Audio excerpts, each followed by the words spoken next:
Namaste and welcome to another session on Cosmic Torch. In this session, I am going to recite a very powerful stotram, Mahalakshmi Ashtakam, which was originally recited by Indra when she appeared in Sagar Mathanam. This will confer abundance and prosperity on all those who recite this every day, very good, but at least every Friday. So she will bless you. You can recite this thrice a day to reap more benefits out of it. It's a very simple Ashtakam.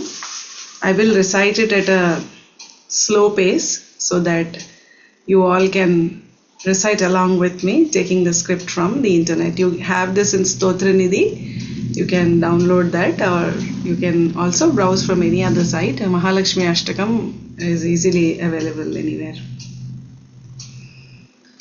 Indra Uvacha. It starts with Indra Uvacha. Indra recited this for the first time.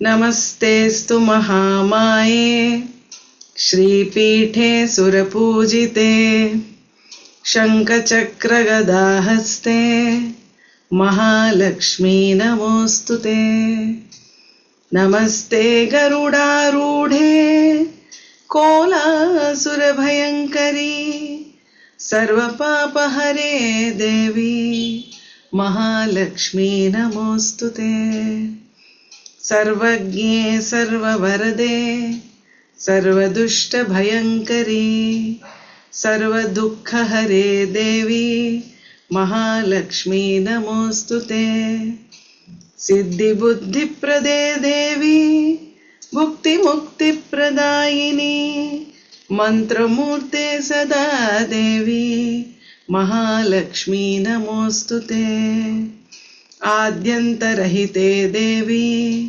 Adishakti महेश्वरी योगजे योगसम्भूते महालक्ष्मी नमोस्तुते स्थूलसूक्ष्ममहारौद्रे महाशक्ते महोदरे महापापहरे देवी महालक्ष्मी नमोस्तुते पद्मासनस्थिते देवी परब्रह्मस्वरूपिणी परमेशी जगन्मातर् महालक्ष्मी नमोस्तुते श्वेतांबरधरे देवी नानालंकारभूषिते जगत्स्थिते जगन्मातर् Mahalakshmi Namostute.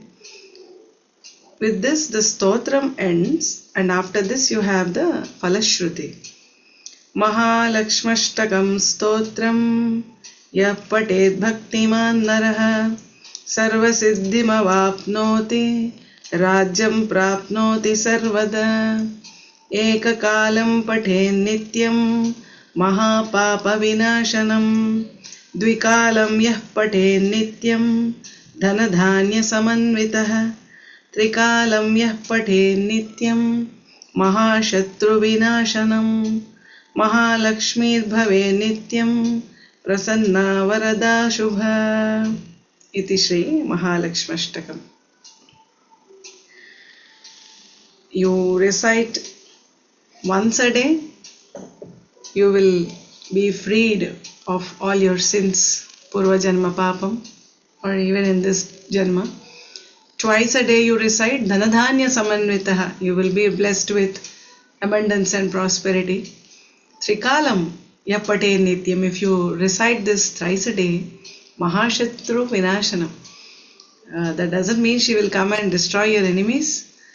She will see to it that you don't have enmity with anyone. You will have cordial relationships, healthy relationships with everyone around you, in addition to being blessed with abundance and prosperity. What else do you need? So learn this Ashtakam and recite this, if not every day, every Friday, to get the blessings of Goddess Lakshmi. Thanks for watching. Please share it among your friends and relatives.